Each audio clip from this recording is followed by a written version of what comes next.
Hello and welcome to Classical Stuff You Should Know, a podcast about books and ideas and philosophy. And today, I guess as always, I am joined by Graham Donaldson. Hello. And AJ Hannenberg. That's me. And today, I guess it's something of a deal. So we're going to get 3 books for the price of 1 episode. Is it 3 books or is it one just Uber book? So just, listeners can't see this. I'm looking toward you, Graham, and in front of you are, in fact, 3 books. That's right. So I believe... I guess we can say it's 3 books. Okay. Today, we're talking about something that I've maybe referenced before. First of all, AJ, what's with the blankie? It's cold in here, man. AJ is wearing a blanket. You are wearing... Where'd you get that blanket? That's actually... it's like quilted. My aunt made this. It's really nice. She did a great job. She's a great quilt. Does she listen to the podcast? I doubt it. Okay. Well, Yeah. just would you pass on? She did a great job with this blanket. Yeah, Thank you. looks good. We are doing... Kristin Lavransdatter? Kristin Lavransdatter. Yeah. So it is a book... Wait, Lavransdatter is a name, not like Lavrin's It ends daughter? up being her last name, and her father is Lavrans. Okay. So she's both. Lavransdatter. Yeah. If she had a brother, he would be Lavransson. Yeah. So this is sort of the Norwegian naming, ways. And these books are good? These books are wonderful. Okay. I'm sure, I forget if it's been in the in-between or if I said on the episode that I turned on the audiobook for this years and years ago, and my wife fell asleep almost immediately, and so we swapped it out. It is, there's a high bar of entry just on the names Yes. of the characters. Yes. And a high bar of entry because this book is written in 1920. Yeah. And it's set in 14th century Norway. Cool. And the characters talk like it. Okay. Awesome. I troth. So you have to learn Norwegian is what you're No, saying? yeah, Oh, you okay. you've got to have to get over it. There will be a section, I'll read a section that comes at the end of the book and you'll get a feel for the language of it.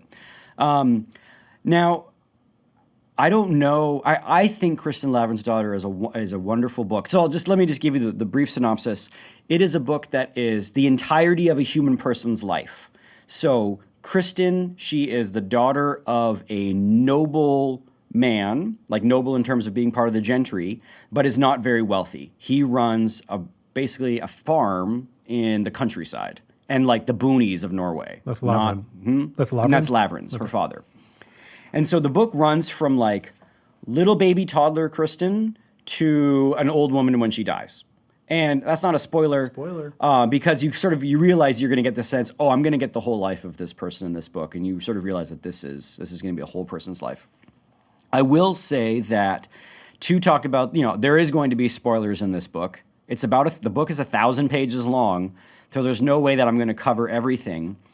And because it's like the entire span of a person's life, I found a hard time when I read it knowing what was going to be like a really important thing that was going to come up later in her life and what wasn't. Because all the time there would be like, my son had a bad dream and he told me the dream and he told me this dream. And I'd be like, ooh, dream, that sounds important. And then it would never come up again. Okay.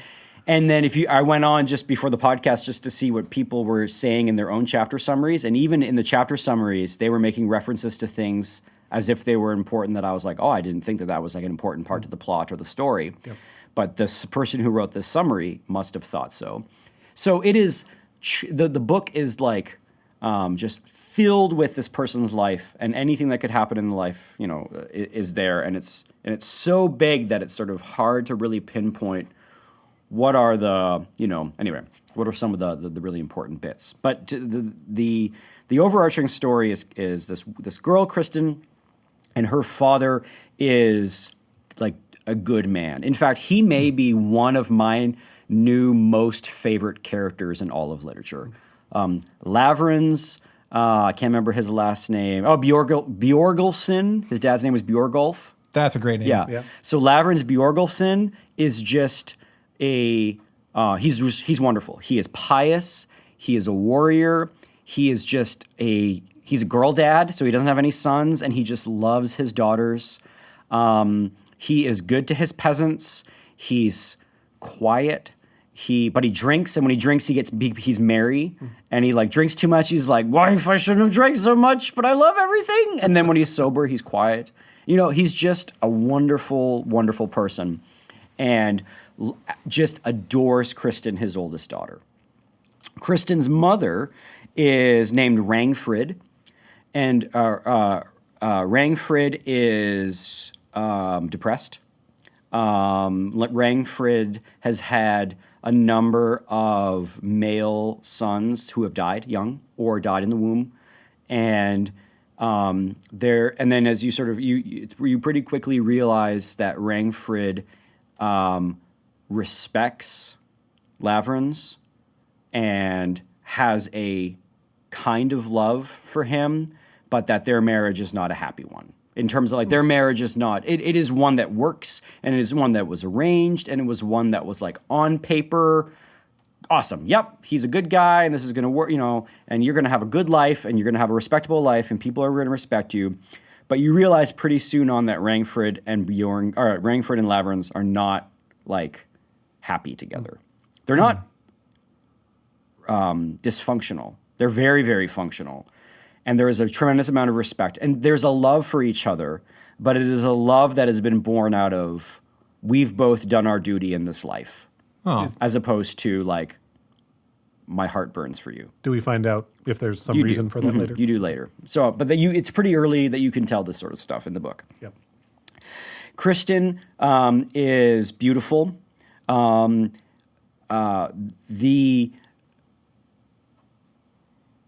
How can I say it? There's this sort of like the way that the author. So, like I said, it was written in the 1920s. The author, her name is what's her name? Sigrid Undset. Yeah. Kristin is beautiful, and there's this like fear that can be generated in the story of just like an unease. There's this.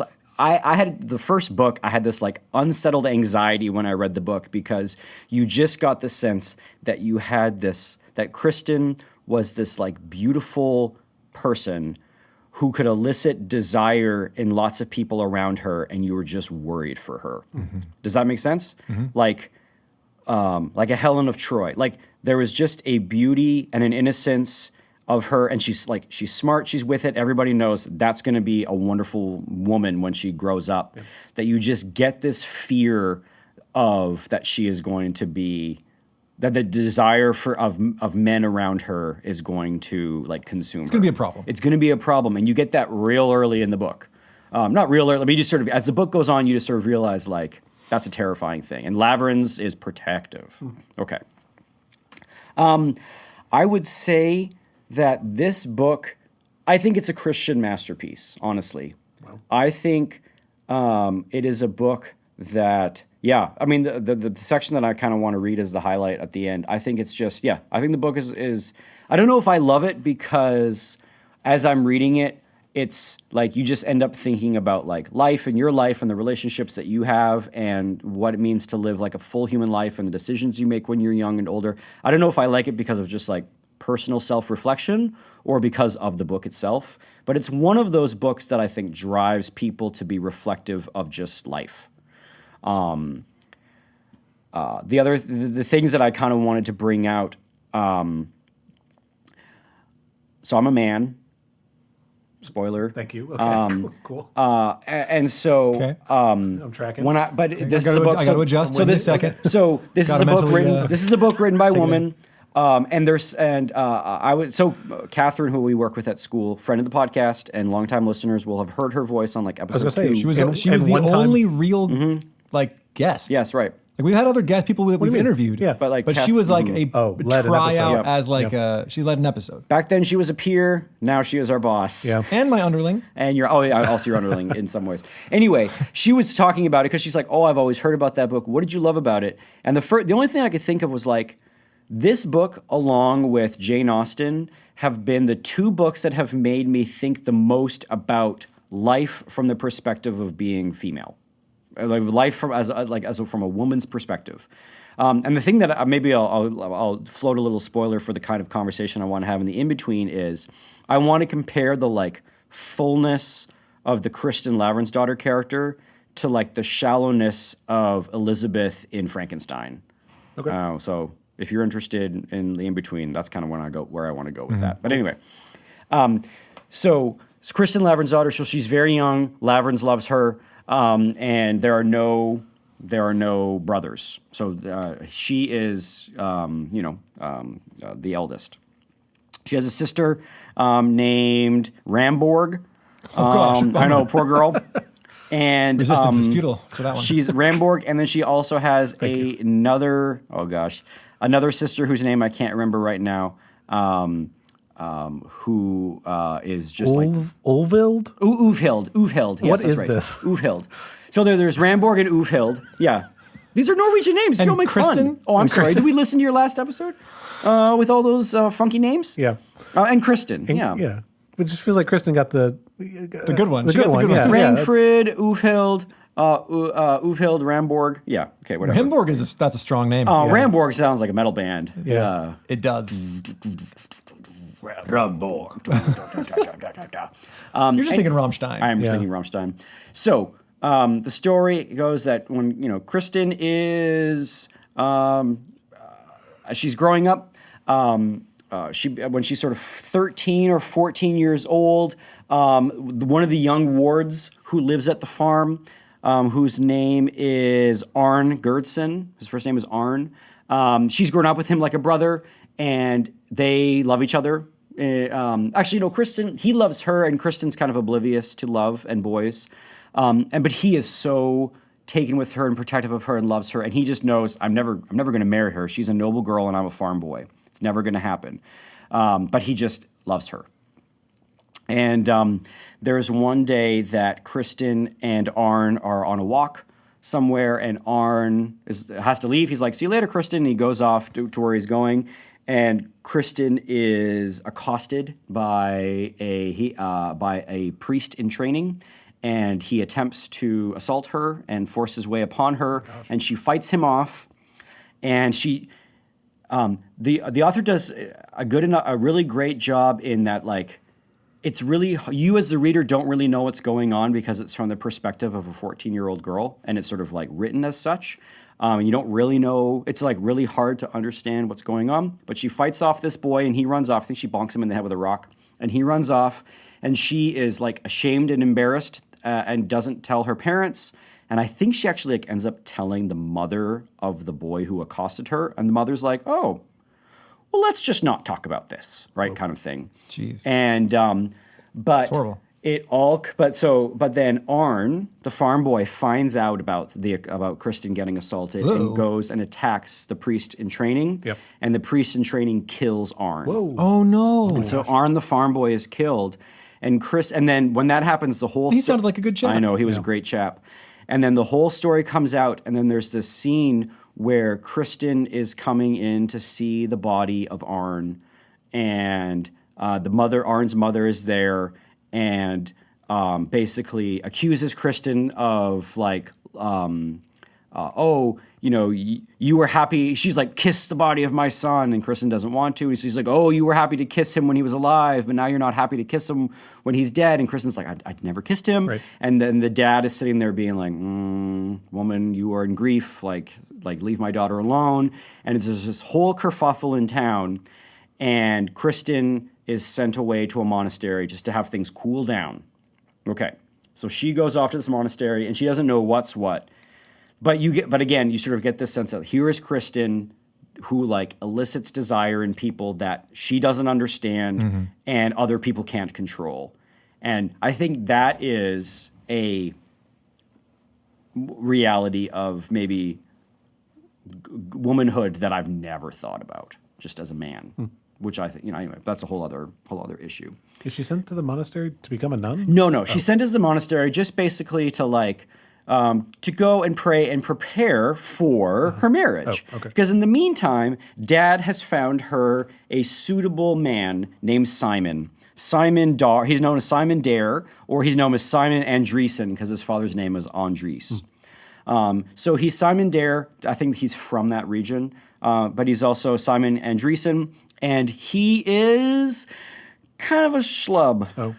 Oh, He is, so, when later on you find out that he's actually a wonderful, wonderful person, but as like a 14-year-old, 16-year-old, 17-year-old boy, Kristin's like, "So what do you like?" He's like, "I like horses." She's like, "Oh." And she's like, "Do you like romance?" She's like sort of asking him questions. She wants a little fire from him. And he's like, I like horses, I like farming, I'm really into, and he's just like naming all the boy things that he likes, and there is no chemistry. Bummer. And for a 14-year-old girl, this is traumatic. Yep. Kristen wants some fire, she wants some passion, and Simon is like, a station wagon, right? Yep. No passion. Yeah. And Simon, of course, is in love with her from the moment he sees Really? her. She is, she's got golden hair. She is beautiful. She is very competent. She is very smart. As she's growing up, she ends up becoming like a healing woman. Like she gets taught in the healing arts by this woman named Sigrid Undset. And Sigrid has kind of this weird checkered past where we think there's rumors that she murdered her husband with poison to marry this person that she loves. And those rumors persisted so much that she had to leave her high society court life, and her husband, who was once her lover, once she had her first dead husband, are now like moving to the countryside just to get away from the rumors. Yeah. And Sigrid teaches Kristin some of the arts of healing, and this makes the menfolk a little nervous because it's like, healing and witchery and like that kind of stuff is too closely linked. And Sigrid is super cool with teaching Kristin the like Christian arts of healing, but she's also kind of cool with teaching Kristin the like pagan arts of healing that involve other like the pagan ways. And Lavrans is not cool with this. Right. And Kristin is sort of learning all of this. And Sigrid is like the cool aunt who's from the city, who has a past, and is like telling Kristin about passion and love. And here's this woman that everyone thinks murdered her husband because she was so in love with this guy, and now they're living this like fabulous life off in the country. And Kristin thinks she's awesome. And anyway, so Kristin has learned all this. Dad's like, you're going to the monastery just to like let things settle down, and also like pray for Arn because he died, and just spend a year getting your head on straight before you get married. Is what the plan is. Okay. So she knows she's going to marry Simon before she goes to the monastery? Correct. Okay. And she is not all that thrilled with Simon because he's like kind of overweight. He's kind of like a puffy kid. And he's from a really great family, but it's like he's not sexy, right? Like he's from a great family, but he's like from a great family in, I don't know, like Missouri. He's not from New York City. He's just He's what you'd call phlegmatic. yeah. But he's a little phlegmatic. But he just doesn't. He's just never really like had to charm or talk to a girl before. So when she's like, "What do you like?" He's like, "I like horses." Doesn't everybody like horses? I love a great dagger. And she's like, "Okay." So she's not cool with it. Yeah. So she goes off to the monastery and loves it. Cool. She loves the monastery while she's there, and she has positive experiences with the nuns. And there is a monk that she befriends, and his name is what's his name? Can't remember.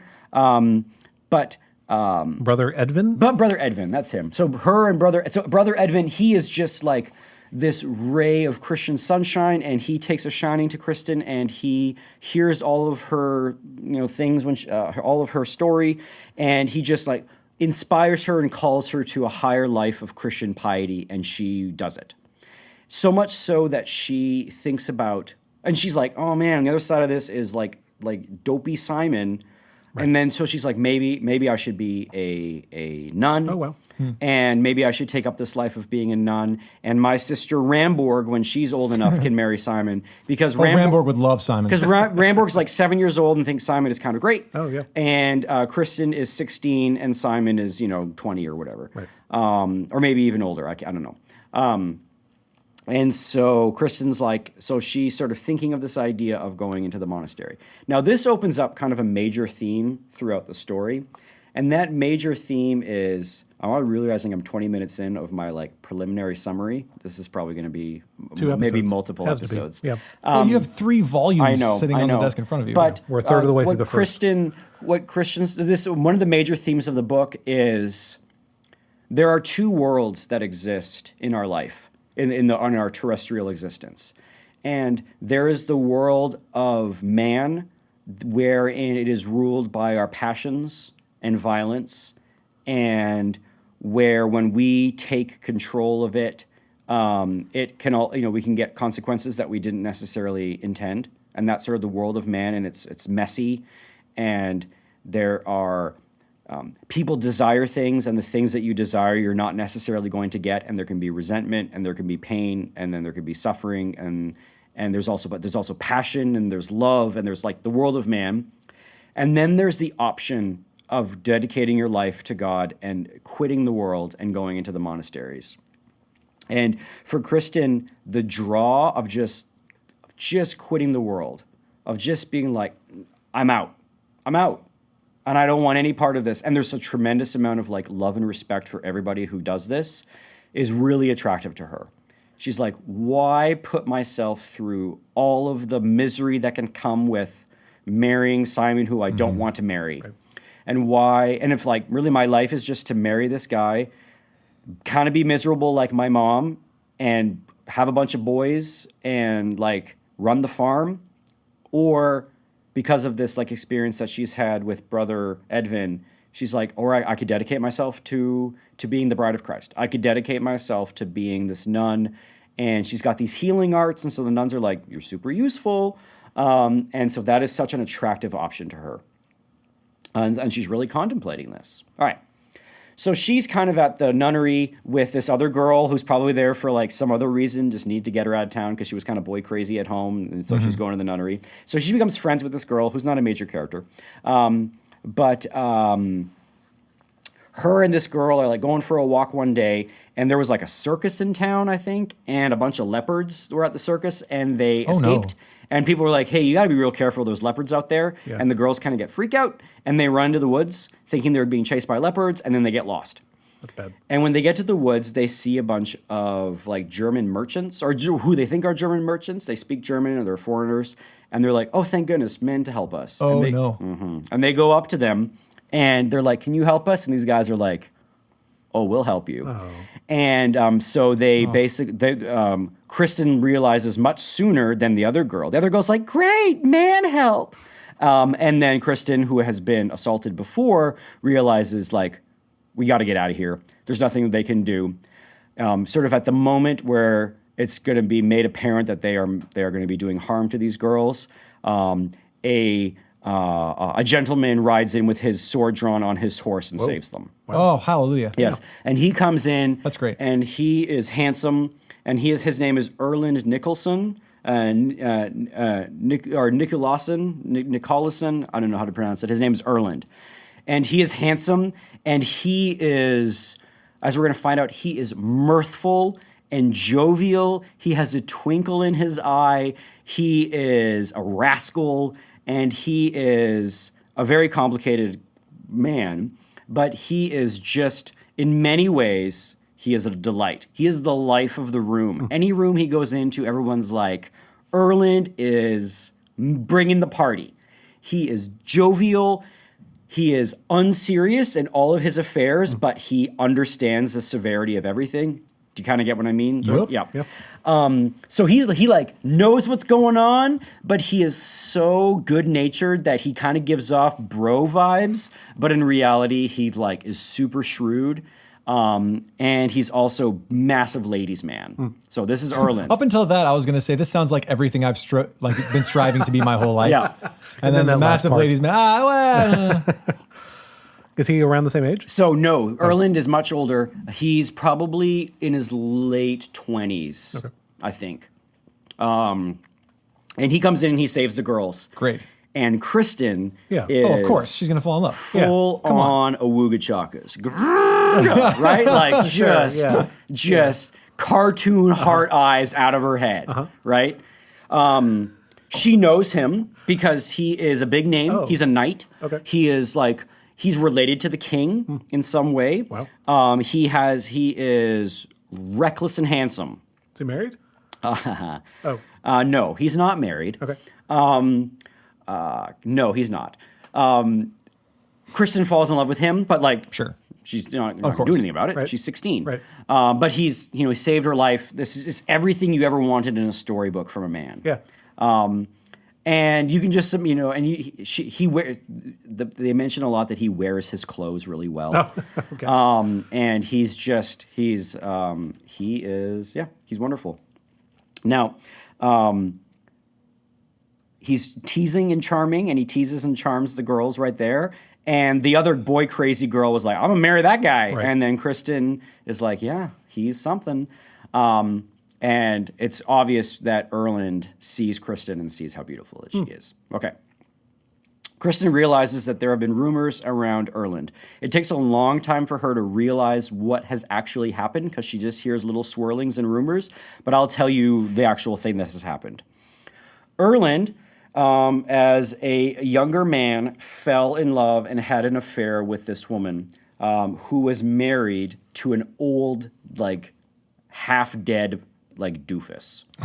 She was married to this guy. It was like a pure marriage of money and convenience, and he was like 30 years old, 40 years, like just bad news. Right. And her name was not Margaret. That's his daughter. What's her name? Oh, sorry, I didn't write that one down. Eline? Yes, Elim, I think is how you would pronounce it, or Lim or Elam. So married. So she's married to this guy, and Erland and her have a love affair.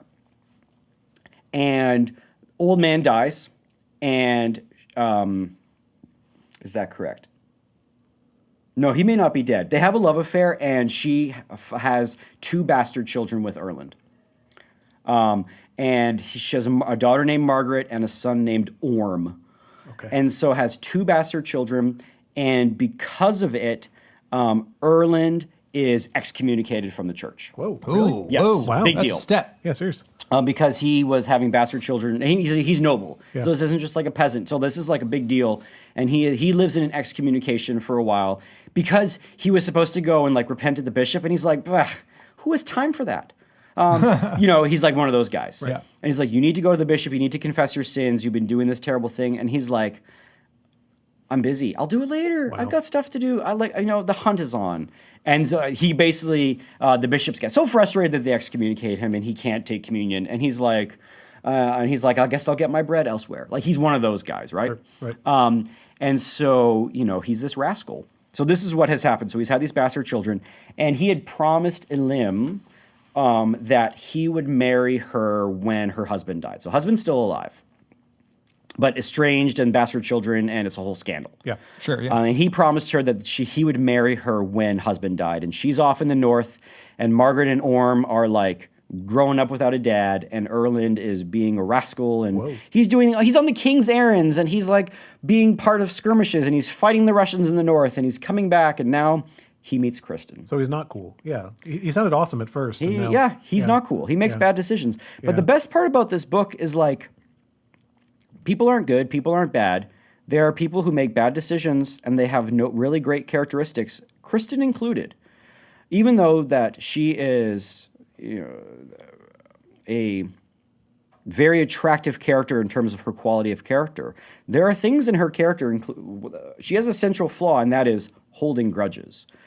She quietly holds a grudge her entire life and realizes how much poison it's done to her. Wow. Anyway, so her and Erland, he seeks her out at a party, and she is walking home from dinner one night back to the monastery, and she sees him, and he is in sort of the darkness of the wall, and she comes towards him, and they embrace, and she falls asleep with her head in his lap, and she wakes up in the morning, still with her head in his lap. Nothing has happened apart from that, and she and him look at each other, and she makes a vow to him in her heart, not out loud, that she is going to love him forever. And then she basically realizes, we smooched, we spent the night together, not sexually, but we spent the night together. And she says, I'm bound to you. And so they basically make a vow to each other that they love each other. What about his vow to the other lady? Yeah, doesn't matter. He's making a lot of vows. He's making some vows, this guy. Yeah. And So I don't just toss those things around. He's so shaking them Erland, out like dollar bills. I told you he was reckless. He made that vow too. It wasn't just Kristin to herself. He made that vow as well. yeah. And then that was voiced. Okay. And Or is he a polygamist? Maybe. no. And so the summer goes on, and he eventually seduces Kristin and takes her maiden honor Yeah. in a haystack. Oh. And that continues all summer. A real roll in the hay. A real roll in the hay. And Kristin is both absolutely enamored, in love, and absolutely ashamed. And she prays every day to the Virgin Mary that she does not bear a child. And she prays, and she is like absolutely horrified that is a prayer she has to make because of how grievous a sin this is. Yeah. And she loves him. And actually, even a bit of a spoiler, he loves her. Oh.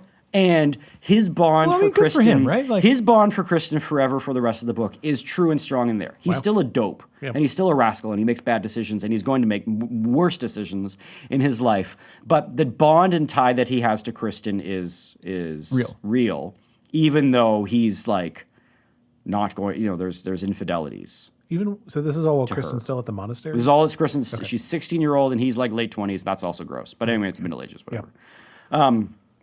So she is in love, and it gets worse where Erland eventually is like, listen, I know this place where we don't have to be in the hay. I know this place. I know this lady, and we can like rent a room, and we can be together, and it's just like a brothel. Right. And that's I know, worse. it's even worse. And so he gets his sort of right-hand man, whose name is Ulf. Okay. And he gets Ulf to be like this go-between. And Ulf comes to the monastery and says, hey, I got a message. Kristin Lavransdatter is supposed to come here. Her father wants her to talk to this guy in town. And the nuns are like, oh, wonderful. Off you go, Kristin. Ulf takes her to the brothel. Yep. She goes up and she spends the night with Erland. And Simon finds out. Ooh. Oh. So I was guessing baby. yeah, But no. Simon finds out that this is happening, and he comes and he finds out about this, and he comes to the monastery, and he says, "What's going on?" He's like, "I'm your protector," which he is because they're engaged. Yeah. And Kristin says, "I love Erland, and I don't want to marry you." Ooh. And so she says, "Please break your vow to me of marriage and break the vow to my father so that I can marry Erland." And Simon has two options. He can say, "Screw it, we're doing it. Doesn't matter. I don't care what you feel." But he says, "Okay," and he does. And he goes to What a Dad, gentleman. and Dad has had no idea. Simon goes to Lavrans Is and Lavrans says, furious? Simon goes to Lavrans and says, "I cannot marry your daughter." Yeah. And Lavrans says, "Why?" And Simon says, "I don't want to." And it's off. He doesn't tell her. He doesn't tell Lavrans. And Dad's like, "Okay." And then also Simon actually went to the brothel and confronted them one night. Wow. And Simon and Erland almost got in a fight and almost killed each other. And Kristin had to stop it. And then Simon said, "I will basically like I'm going to give you time to tell your father, and the only way that I'm going to not marry you is eventually you need to go and tell your dad what's going on." Mm-hmm. And Kristin kind of says, "Okay." And so Kristin goes to Dad and says, "I don't want to marry Simon. I want to marry Erland." And Lavrans is like, "Erland, the one who excommunicated Erland, the one who has bastard children with Elim, the one who is known to be a rake and a scoundrel into the entire nation of Norway." And she's like, "Yes, I love him and he loves me, Dad." And she's 16, right? Yeah. And Dad says, "Nope, not happening." Uh-oh. And Dad's like, "It's not happening." And Kristin basically, Dad has no idea about the affair. Dad has no idea about sex. Dad has no idea about any of that. Right. Just thinks that she's in love, and Simon is withdrawn. Massive embarrassment. Right. Massive scandal. Erland tries to make little overtures to Lavrans to get it happen. Erland goes to the bishop and confesses his sin and gets brought back into the Catholic Church so he can marry Kristin. He does, but it's winter and he can't go see them, and Kristin is now back at home. And Dad refuses it. Mom comes to, so Rangford comes up to Lavrans and essentially says, why won't you allow this marriage? And he's like, well, she's like, I know why you won't allow this marriage, but he said, her love for Erland may be stronger than her love for us, and it may be stronger than her love for her own life. Oh, whoa. And Lavrans goes, meanwhile, Kristin basically goes into like total emotional shutdown. She doesn't eat. She doesn't sleep. She barely talks. She like goes to church and she sits at home and she like stokes the fire and she doesn't talk to her father. She is just like emotionally shut down. She is basically like wasting away. She's sick. She gets feverish. And people are like, she might die. She might die of a broken heart. Like she just might have lost the will to live. And Dad sees it all winter. It's just like it's like one of the coldest, longest, darkest winters in Norway. And Kristin is just like fading as a person in the house because of her heart. At this point, Kristin realizes that she is not pregnant in any of these things. And so that is a relief. But it's also like, how long was that a mystery? Like all winter? No, like, well not all winter. At some point, you got to figure it out. Well, 3 months into it, you realize it's not happening, right? But there's a point where she realizes she's not pregnant and she is relieved. But how do you give thanks to God on Sunday for that? She's not confessing that sin to the priest. Right. So she feels like she is carrying this unconfessed sin. She is carrying this unconfessed sin. She's taking communion. Like it's killing her, literally. And Dad sees it.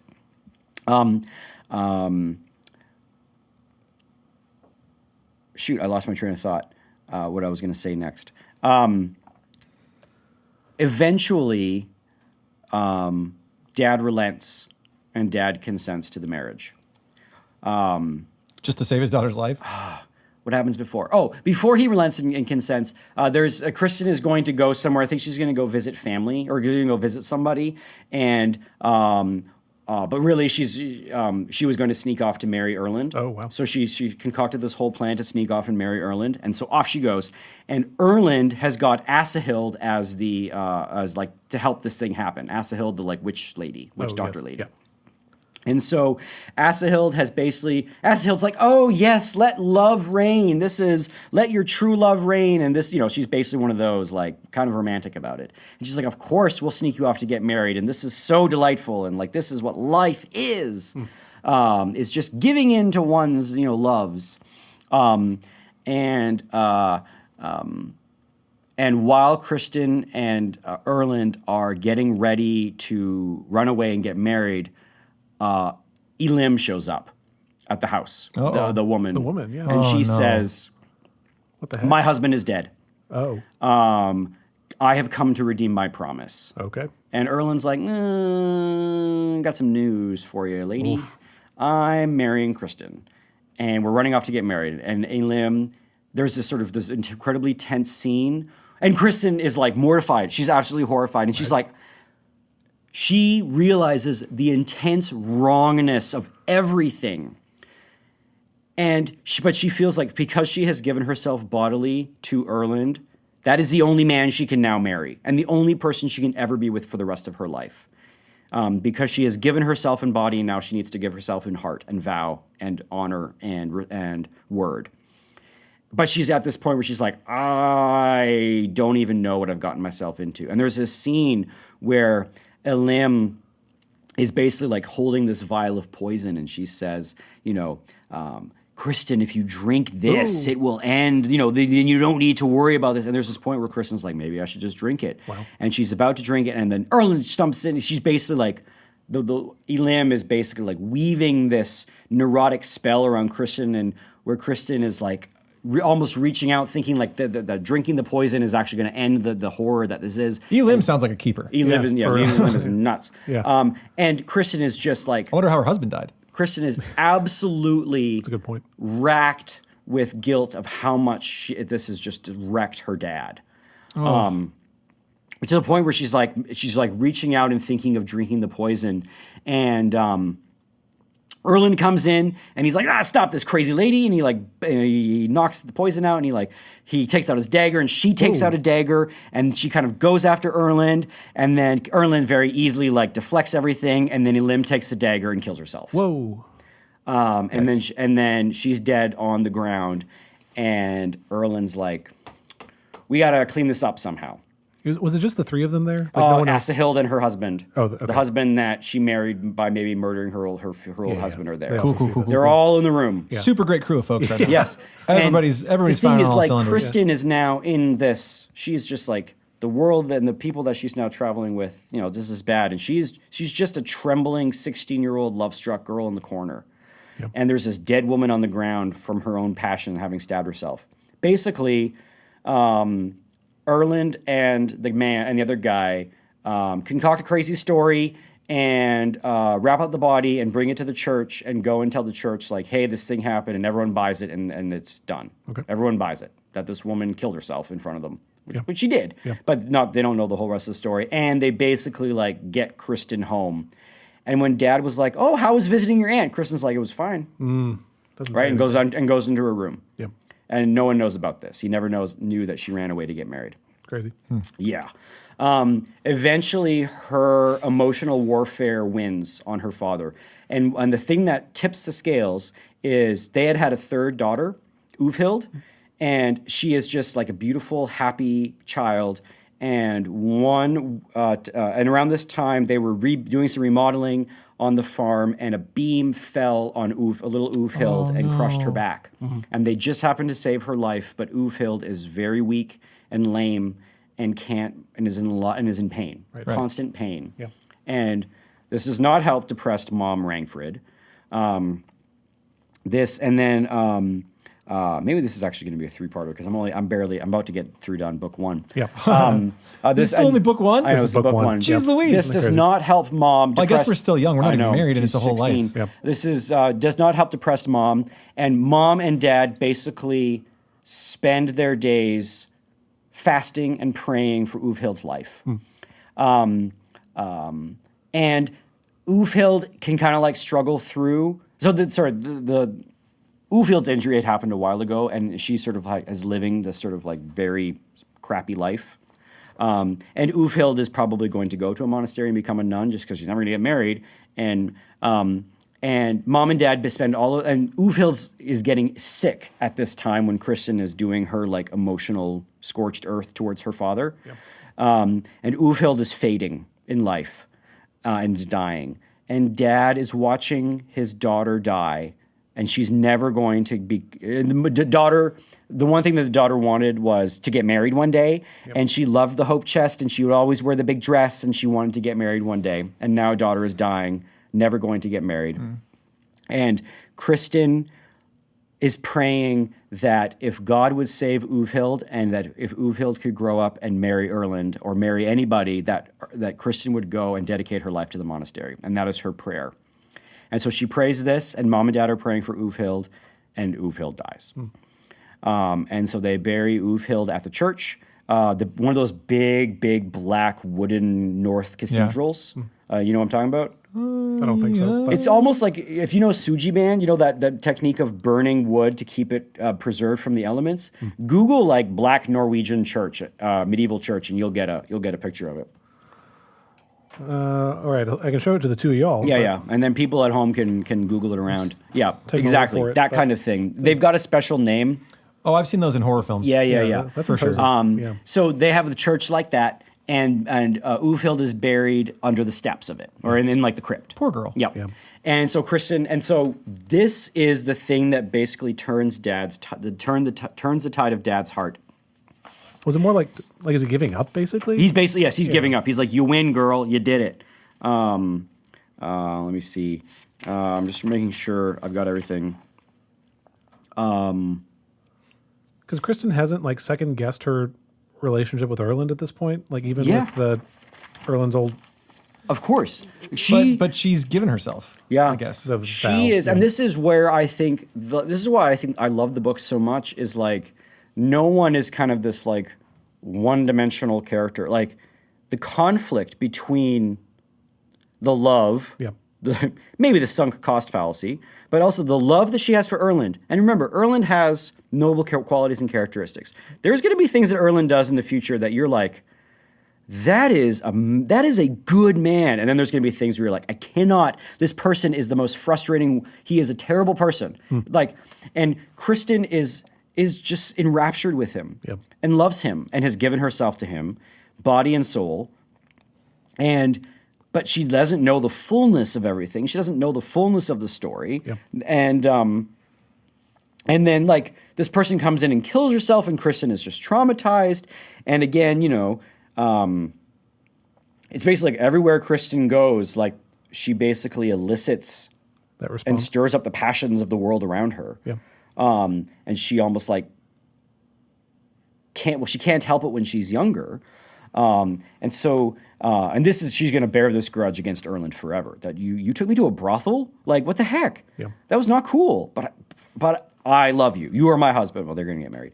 And so she basically wins the emotional war against her father, and Lavrans is completely undone that Ulfhild has died. Right. Lavrans has spent this time reflecting on his own marriage to Rangfrid, and he's like, my marriage to Rangfrid is Simon's marriage to Kristin. It makes sense on paper. It's going to work. But there's no love. In fact, Lavrans realizes as this goes on, he's like, and he has many talks with Rangfrid, and he's like, Rangfrid, do you love me? And Rangfrid's like, it's a little late for that. And she's like, no, but do you love me? Like, and Rangfrid says, she's like, I'm with you. I've been with you. And That's the answer you want to hear. Yeah. You are present. I have. Yeah. She says, I have done it. I have been your wife, is what she says. And he realizes like he doesn't love Rangfrid in the way that Kristin seems to love Erland and is willing to die with not being near him. Lavrans can't even conceive of that kind of feeling.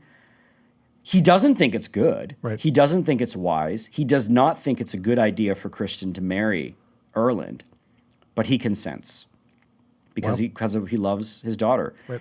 And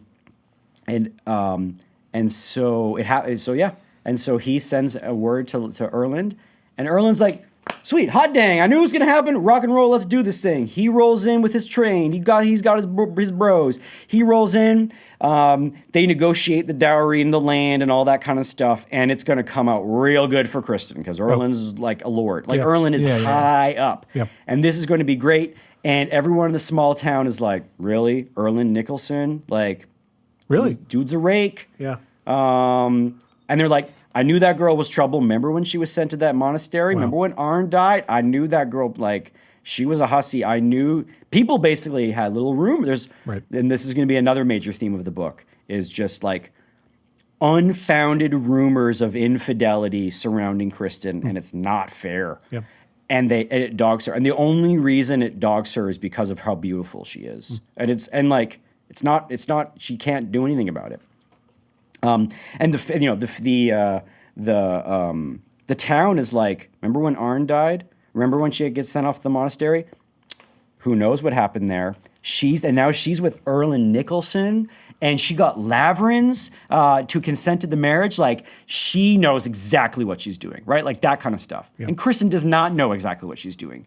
Kristin is kind of like a naive girl who is just in love with a handsome man who saved her from leopards and brigands and seduced her, and she is like, yes, I got him. I got him. I won.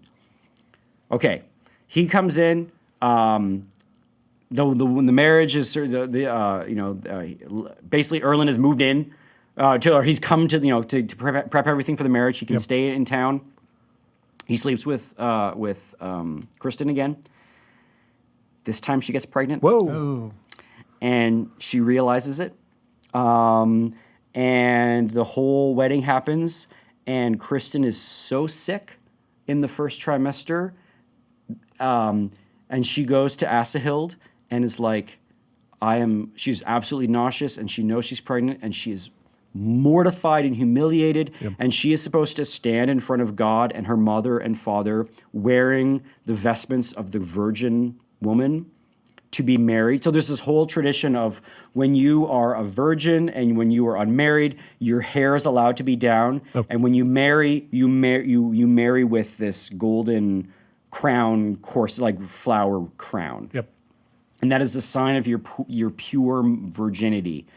And she's like, I'm going to be wearing that in the church of God in front of my parents with a beating heart under my breast, she says. With the heart of her child beating under her two breast. beating hearts. Two beating hearts. Yeah. And Asahild's like, don't worry about it. I'll give you something to help you with the nausea. Oh, no. And so she gives her something to help with the nausea, and the nausea, and it basically makes Kristin dopey and almost like kind of trippy and like sedated. And so during the wedding, her head is spinning and she's seeing faces in the crowd and she can't really like focus on everything. But Erland is there smiling like a goon at the front, and she's walking down the aisle and she doesn't know if this is real or fake. And she's feverish and it's stuffy in the church. And she is like, it's just sort of near panic. And it's just basically this like massive anticlimactic experience. Yeah. Oh, poor girl. One thing have not been going swimming. Sorry, one thing I forgot to mention is while she's pregnant, when she realizes she's pregnant before she's married, the church gets struck by lightning and burns to the ground. Oh, my. And Erland and the dad go and end up saving portions of the church. Actually, they end up saving the holy vessels in the church in the fire and get badly burned doing it. Wow. And this actually bonds Lavrans and Erland together. Cool. And Lavrans is like, maybe I was a little too hasty with you, Erland. And Erland's like, Erland's, he's just so charming and he's just so dandy and he's just like got a smile and a spring in his step and he's like, I knew I'd win you over, Pops. And he's like that kind of guy. Yeah. But the dude's a rascal anyway. Right. But does not know that he knocked up his daughter, right? Bad. Anyway, they save the things. Lavrans is absolutely heartbroken because that is the church where Ulfhild is buried, and the churches can't be used. So, so during the marriage, Kristin doesn't even get married in her own church. She's got to travel to some foreign church. And it's this big anticlimactic thing. So maybe we'll end the episode with the end of book one. Okay.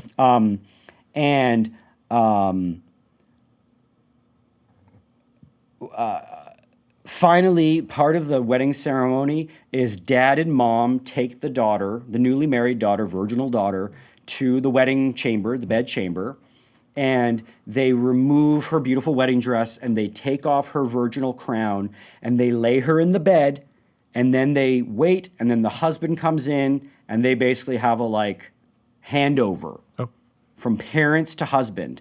And with the wife, with the daughter moving from daughter to woman, she's about to be, to lay with her husband for the first time, and it's this transition from like daughter to womanhood. And the parents are there with husband, and then they leave, and husband stays, and then they have their wedding night. That's the tradition. Okay. And dad, when he is putting Kristin to bed, and he is taking off her wedding clothes, and when she is laying there, when Erland comes in, dad notices that Kristin is not nearly as bashful and shy as he thinks she should be. Uh-oh. And he looks at it, and he realizes, at that moment, they've been together. They have slept together. Yeah. He has already been with my daughter. And he is crushed. Yeah. Just absolutely mortified. He is just absolutely crushed. And the daughter that he had such hopes for, and he had wrought such a wonderful marriage with Simon for, and that just the absolute apple of his eye, it has gone off and lived in this life of wanton lusts and has been seduced by this man. And she basically like emotionally twisted dad's arm to get married, and he relented. And she's now, sitting there waiting for her husband, and dad's like, I've been played. Yeah. And it's horrible. Golly. And he leaves the room, and Kristin and Erland sit to each other, and they're like, I can't believe we lived as long to see this day. And Erland is beside himself with joy, and Kristin is like, not. Right. It's a massive anticlimax for her because she got Erland, but at what cost? And she is furious that she's pregnant with Erland. Now, of course, she should be furious, with herself as well, and she is. Right. But she is like, in front of God, I made these vows. I was wearing the outfit of the virgin, and I have a child inside of me. And everyone's going to figure it out when the baby comes ready. Everyone figures it out eventually because that's going to happen. Everyone's going to be. People can count to 9, you know, like Sure. And so that's coming, and she knows that's coming. But in the moment, she's with Erland, the person she thought she was never going to be with. But it has like scorched her childhood to get there, right? And the town is like, man, Lavrans deserves better than Kristin. Yeah. Oh. And so she So has no awful. reputation. Yeah.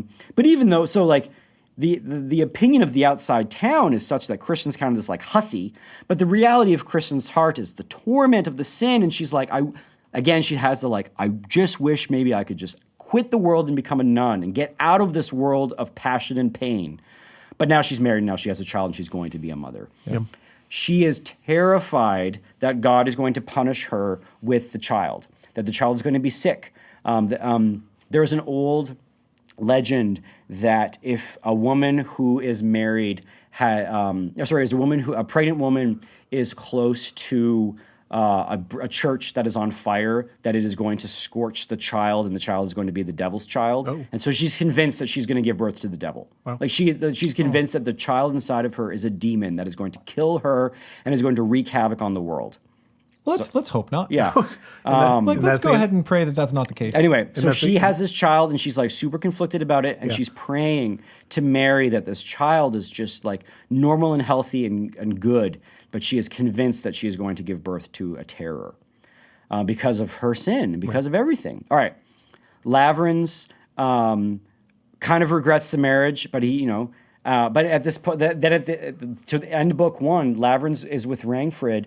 And he's just sort of sitting down realizing, there's 2 things he realized. That Kristin has already slept with Erland, and that the depth of Erland and Kristin's emotion for each other is nothing he's ever had in his life. Oh. So he realizes that like he did not have the same love for Ragnfrid as Kristin had for Erland. He like married her, did his duty, got his kids, and she's great, and she runs the farm, and I plant the things, and everyone in town loves us and thinks we're noble and good.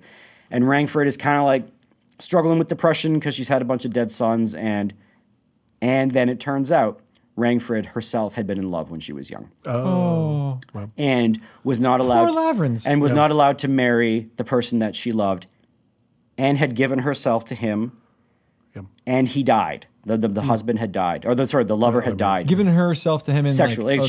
He took Not her, like a vow. No. Well, yes, less about. She basically had a similar thing as Kristin. Okay. I was kind of seduced, but I loved him, and I gave myself to him fully in body and heart, and he died. And she's like, do you remember when we were betrothed and that funeral came by, and you noticed that I was a lot more emotional over the death? And he's like, yeah. And she's like, it was that guy.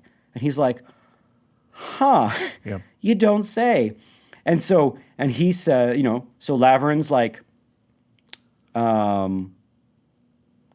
it's like, wow. And basically realizes like, I don't think I married Kristin to a terrible person. He is not going to be good to her. That is going to be a train wreck. And you feel it as you're reading it. You're like, Kristin, I know you love this guy, but no, bad. Yep. But she's in it. And he's like, but if I'd married her to Simon, she would have had the life that my wife had, which is a loveless life with someone like me. And you're like, no, Lavrans, you're so amazing. Lavrans. And so he says he feels like he has had the red eagle. Do you know what the red eagle is? No. It was a Viking torture technique. Oh, I do kind of know this. Where they basically cut along your spine and splay out your ribs to make them look like wings. Yeah. It's horrific. And he says, Raven says, this is how I feel now. Yeah. Is that like learning this about my wife? And he's not married. He's not sad that she slept with this guy and loved this guy. He's sad that he never realized the woman he had in Ragnfrid. He's sad that he never realized the quality of character that he had in this woman who like buried her desire to do her duty to her family and to him, and has been with him these many years. And he's been kind and nice and good, but he hasn't given his heart to her. And he realizes this. And so he's conflicted. He's happy that Kristin and Erland are passionate for each other. He's worried about them. Yep. And he just sort of feels like he now has he's never going to be able to make up the lost time and give Rangford what she should have had all this time, which is his actual heart, because he's just been like Lavrans doing his job, and so Lavrans forgives her for this, for slept with this man and having loved, and they come to this point where they sort of realize that it's not love, but it is love. Like us reading it, we look at that and we say there is a love there, but it's not the passion of Erland and Kristin. So now Erland is taking Kristin home to his estate, and he has left it in ruin because of it's like, think big sprawling medieval estate with vineyards and beer and deer and forests and peasants. Well, he's and been off doing farms, stuff. and he's been off being a rake and a vagabond and doing all sorts of things. And this thing is like in disorder. Right. And he's like, Kristin will set it right. Oh my! And so then he's taking her there. And so we'll end episode 1 here because that's the end of the first volume. Wowzers. And I guess I never got into. But what I do want to read is the end of the speech that Kristin has when she's an old woman. She listens to this priest. Wait, you're skipping to the third book? Yeah, I'm skipping to the third book because I just want to read it so you get a sense of. Wait, I mean, can't you save it for part Save it 3? for the book? Yeah, or the third book? This is a solid episode. I feel like you got to save the good stuff for later. Can I just give you no? Because this is going to be a theme that comes up. Let me give you this. This is good. So what speech is this? This is towards the end, and I won't give you all the context. But she's basically talking to the priest that has been with her whole life. Okay. And he's talking to her about how God has worked in her life. He said, "But you, Kristin," he said, turning to the woman, "you should have seen so much now, methinks, that you might trust in God Almighty with a surer trust. Have you not yet understood that he bears up every soul so long as the soul lets not go its hold on him? Think you, woman, child that you still are in your old age, that 'tis God punishing sin when you must reap sorrow and humiliation because you followed your lusts and your overweening pride over paths that God has forbidden his children to tread? Would you say that you had punished your children if they scalded their hands when they took up the boiling kettle you had forbidden them to touch? Or if the slippery ice broke under them that you had warned them not to go upon? Have you not understood, when the brittle ice broke beneath you, that you were drawn under each time you let go God's hand, and you were saved from out of the deep each time you called on him? Was not the love that bound you and your father in the flesh together, even when you defied him and set your willfulness against his will, was it not a comfort and a solace nonetheless when you had to reap the fruits of your disobedience to him? Have you not understood yet, sister, that God has helped you each time you prayed, though you prayed half-heartedly and with feigning, and helped you much beyond what you prayed for? You loved God as you loved your father, not so hotly as you loved your own will, yet none the less that you ever sorrowed much when you forsook him, God, and therefore his mercy towards you suffered good to grow, amid the evil harvest you must needs reap from the seeds of your stubborn will." And then he goes on and exclaims. So it's just, there's the that is going to be this major theme, is that we pray to God for the things that we want. Give me Erland, help my child not to be a demon. And at the end, and the priest is saying God will save you. God will answer your prayer, not in the way that you think he's going to, but you think he's punishing you when you burn your hand or fall through the ice when he said, "Don't touch, don't go"? Mm-hmm. No, he's not punishing you. You're being given over to the consequences of don't touch, don't go. But every time you raised your hand to be saved, he grasped you and pulled you up. And every time you pulled your hand away for your own will, you sunk down into the water. And then, but he's basically saying that, Kristin, God has answered your prayer your whole life, but he has not answered the prayer. He has not answered your will, but he has answered your prayers. And Kristin at the end of her life realizes this. And it's so good. And this book is amazing. And it is just glorious. And there's so much to go. And there's I didn't even get to all the thoughts and the conclusions I wanted to talk about. So maybe we're just going to have to keep on trucking. Yeah. And do more episodes of Kristin It's going to be at least Lavransdatter. 3 parts, right? You I might think do- so. Probably. No, the thing is, the first one is so important of setting it up that we can kind of probably boogie through this. Are you sure? The other 2 books we can probably get through. Yeah. Okay. Yeah. I'll believe it when I see Yeah, it. okay. But, all right, this has been classical stuff you should know. I promised you a special deal. This 3 for 1 at the beginning, but nope, this is just a regular good old 1 for 1. So you got a review of 1 book. I don't think, did we even talk about the title? This one's called The Wreath. It's called, so the book 1 is called The Wreath because it's about her bridal wreath. Yeah. Oh, yeah. The virginal wreath that she feels shame every time she thinks about it. Yeah. And we'll move into the wife is the name of the next book. So there you go. All right. So this has been Classical Stuff You Should Know. You can find us online at patreon.com/classical stuff. You can find us at classicalstuff.net. If you want to email us, that's at theguys@classicalstuff.net. You can find us on Twitter or X at CLSSCAL stuff. And if I forgot something, I apologize. Thank you all for listening, and we will talk with you all again soon. Ciao. Bye. Bye.